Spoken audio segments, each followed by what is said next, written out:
found yourself hanging out with your friends or cousins on a dark, stormy night and you all just inadvertently started sharing your spooky ghost stories or your own experiences with ghosts or horror? It's something that we have all done, right? But did you know that this tradition dates back centuries? One such unforgettable night gave birth to one of the most iconic works of Gothic literature, and that is Frankenstein by Mary Shelley. But what exactly is Gothic literature? Is it just about ghosts and horrific monsters? Or is there something even deeper? Something within those tales that challenges the societal norms of the day? Get ready to be surprised because in this video, we'll dive into the dark and fascinating world of Gothic literature, explore its origins, key features, major contributors, and its current relevance from UGC NET English perspective. So stay tuned till the end of this video and don't forget to hit that subscribe button for more such literary content.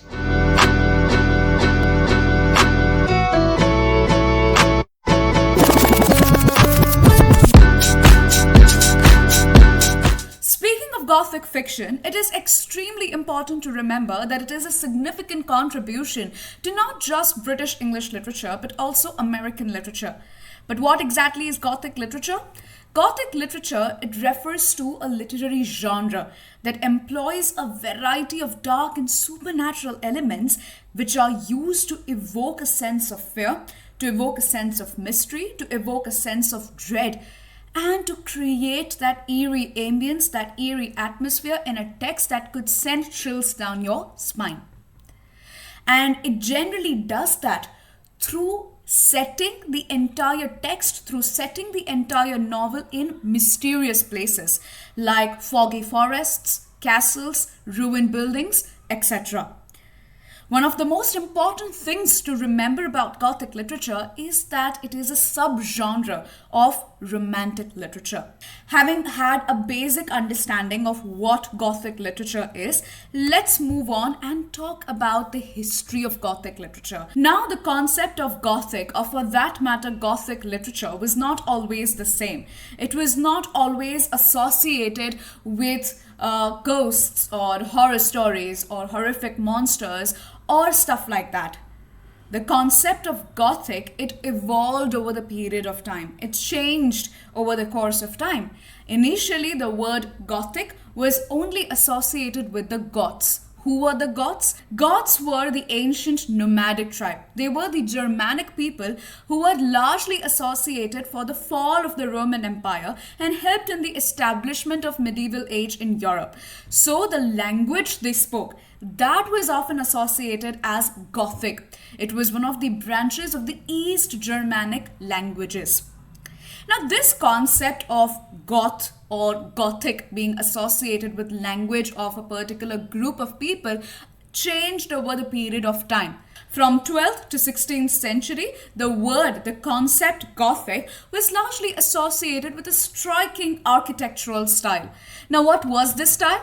During this point of time, the cathedrals, the buildings were largely characterized by pointed arches, ribbed walls, long windows, secret passageways, and you'll find all of these elements, they are duly incorporated in Gothic fiction as well.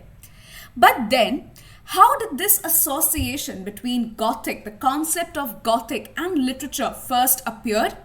The first appearance of Gothic in literature and basically establishing this whole literary genre of Gothic fiction happened with Horace Walpole's The Castle of Otranto, a Gothic Story. It was published in 1764. Now, initially, when Horace Walpole wrote this particular novel, he termed Gothic and he associated Gothic with something that is barbarous. He didn't take it very seriously. Little did he know that with this book, he was going to pioneer an entire genre in literature, a genre that is extremely important, that is starkly different from other genres of literature. So what is that difference that demarcates Gothic literature from other literary genres? That takes me to the next section of this video, and that is about the key features of Gothic literature. What are certain elements that makes Gothic literature what Gothic literature is today? The first is the isolated setting. Take any Gothic story or Gothic novella for that matter, and you will find that either of these settings are present. Either there will be a ruined, dilapidated castle, or there would be a very isolated building, or there will be foggy forests. That would create that atmosphere of mystery, that atmosphere of dread, right? But one of the most important things that you have to remember about such isolated settings is that they are generally used to create that feeling of claustrophobia among the characters. Such claustrophobic places results in creating a fear-based atmosphere, a supernatural, evil, and even an ominous mood of the text. Next thing that you have to remember is the plot. Take any Gothic text and you will find some of the most recurring elements in it. What are these elements? First, you will always find a damsel in distress, an innocent or a pure heroine who is being lured by the villains who are lurking in the shadows. Next important feature that you have to keep in mind about Gothic literature is the form. Generally, Gothic texts wouldn't be written in a singular or a linear pattern. The form would be very complicated, it would be discontinuous because that adds to the effect, right? It creates that psychological impact on the readers while they are reading that particular text. And that is why when you talk about Gothic literature, it can neither be fully categorized under high culture, nor it can be fully categorized under popular culture. It is somewhere in between. It bridges the gap between high culture and popular culture. Now, having had a basic understanding of some of the most striking features of Gothic literature, let's now talk about some of the most important writers of Gothic literature. Now, we talked about how it was a subgenre of Romantic literature, right? But that does not mean that it was only limited to the Romantic age. It grew in the Victorian age as well as in the modern age. And that is why Gothic literature is often divided as per the ages. You have the Romantic Gothic, Victorian Gothic, and the Modern Gothic. Talking about the Romantic Gothic that spanned somewhere from late 18th century to 19th century. Apart from Horace Walpole's The Castle of Otranto, one of the most important male writers of Gothic literature during this point of time was Matthew Lewis's The Monk. The full title is The Monk, a Romance, that was published in 1796. When I'm talking about this particular work, it is extremely important to remember that it was so infamous during its time that Matthew Lewis was also called as Monk Lewis based upon this work. It primarily emphasizes on horror, and it is also considered to be the most controversial Gothic novels of its time. Why?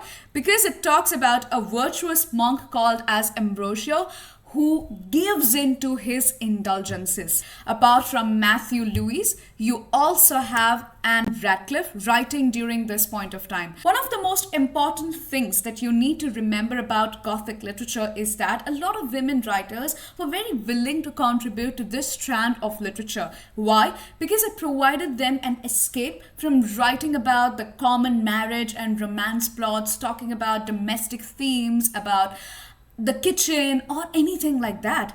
Writing about Gothic literature provided them an escape and also a radical way to critique the patriarchal and the male-dominated society. Within these Gothic texts, the female writers have talked about, in a very secretive manner, about their domestic entrapment, about their roles, their positions in society, their maternal position, their childbirth, or talking about their roles as mother and as just wives and how they want to basically go against it. Something that Sandra Gilbert and Susan Gubar have also talked about in The Mad Women in the Attic. And these hidden texts, these hidden themes are what they have called as palimpsests. So coming back to the mysteries of Udolpho, it is a significant contribution to female Gothic, wherein they have also talked about their sexuality, their sexual desires in a very open yet in a secretive manner. You have the protagonist called as Emily St. Aubert, who has been orphaned and she suffers from a series of misadventures wherein she is imprisoned by Signor Montoni in Castle Udolpho. The entire work, which was Anne Radcliffe's The Mysteries of Udolpho, was satirized by Jane Austen in one of her most famous works. If you have guessed the work rightly, then you can type it in the comments section below. Having said that, let's move on to the next important Gothic writer, and that is Edgar Allan Poe. Edgar Allan Poe is popularly called as the master of American Gothic. He took the hold of the Gothic literature that was spreading during the Romantic Age and he tweaked it a bit. So the earlier English Gothic writers like Horace Walpole, Matthew Gregory Lewis, they talked about the external landscape, talked about the mysterious setting like the forest, the ruined castles, the ruined buildings and stuff like that. Edgar Allan Poe, he moved to the inner landscape. He talked about the psychological trauma, the mental illnesses, how the characters are almost on the edge of insanity. They are descending into madness, and how being caught with all of these things, they make certain mistakes. They try to murder someone, they try to kill someone, and how they try to get out of those situations, but obviously ending in vain. Some of his most popular tales are The Telltale Heart, The Fall of the House of Usher, that are extremely important when we are talking about American Gothic literature. And not just that, when you're talking about Edgar Allan Poe, his works also led to the development of what can be called as Southern Gothic. The Gothic literature of Southern United States that is a bit different from the mainstream American Gothic literature. Southern Gothic largely focuses upon the themes of grotesque. It focuses upon the darker sensibilities of mind. At the same time, it talks about the issues, the real socio-cultural issues, but in a very darker manner. The best example is Harper Lee's To Kill a Mockingbird.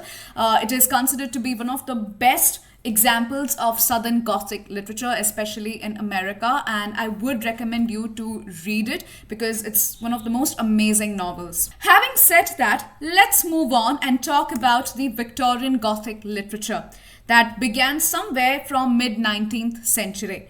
The best example that I can give you of Victorian Gothic is Robert Louis Stevenson's The Strange Case of Dr. Jekyll and Mr. Hyde.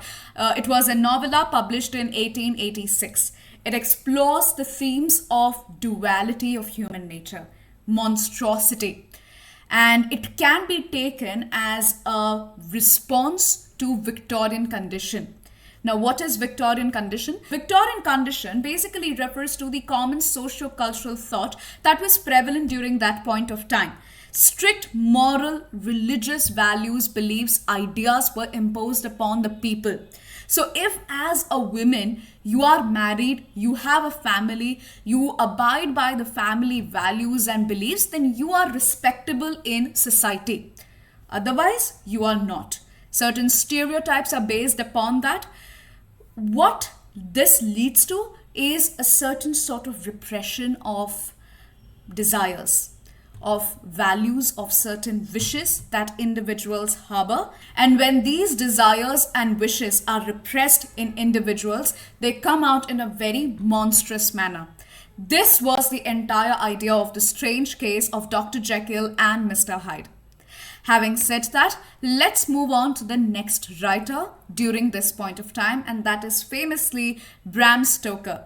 He's an Irish author who is famously known for the Dracula, published in 1897. It is an epistolary novel, which means that the narrative of the novel is relayed through letters, through newspaper clippings, and stuff like that. Some of the most important characters are Jonathan Harker and definitely Count Dracula. Here, the Count Dracula is represented as the other, as the outcast who's living in the Transylvania castle. And one of the most important things to remember about Bram Stoker's Dracula is that, again, like The Strange Case of Dr. Jekyll and Mr. Hyde, it is a result of the conflict between repressed sexuality versus Victorian morality. Having said that, let's move on to the modern Gothic literature. Beginning from 19th century onwards, the best example that I can give you of modern Gothic literature is Daphne du Maurier's Rebecca. It was published in 1938 and it is basically a psychological thriller that I have heard of is never gone out of print. It is about an unnamed woman who married a widower only to realize that he and his house, they are being haunted by his late wife. Having said that, we have now covered what is Gothic literature, the origins, the key features of Gothic literature, how it evolved, and the main writers from the Romantic age, the Victorian age, as well as the modern age, especially related to Gothic literature. Now it's time to understand what is the relevance of Gothic literature to UGC NET English exam, right? Especially also with when it comes to English literature. First of all, understand that Gothic literature, as we said before, it bridges the gap between high culture and popular culture, because of which it exerted a lot of influence on Romantic age and also the modern psychological fiction. Why? Because the form in which the Gothic texts or the Gothic novels are written, we discussed how they are not linear, right? We discussed how they are discontinuous, how they are very complicated, sometimes even experimental. And we know that modern age is all about experimentation, is all about fragmentation.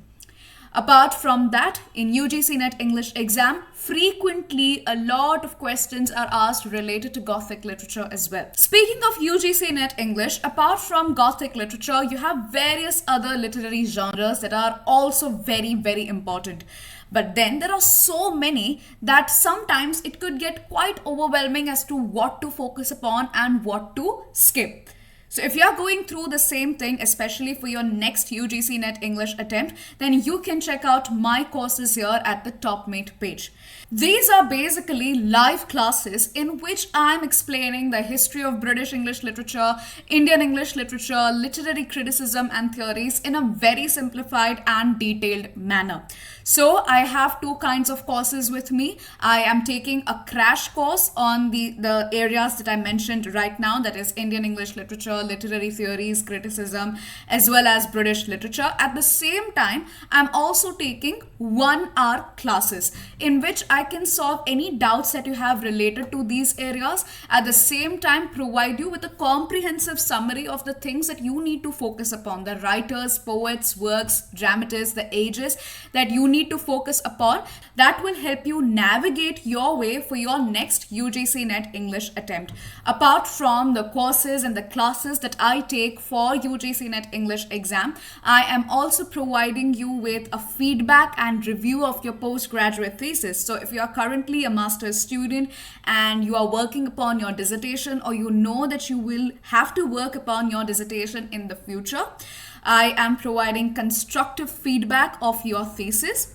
At the same time, I'm also talking about the critical theories that you can take into consideration for your thesis, any guidance that you require for citation, plagiarism, or anything like that.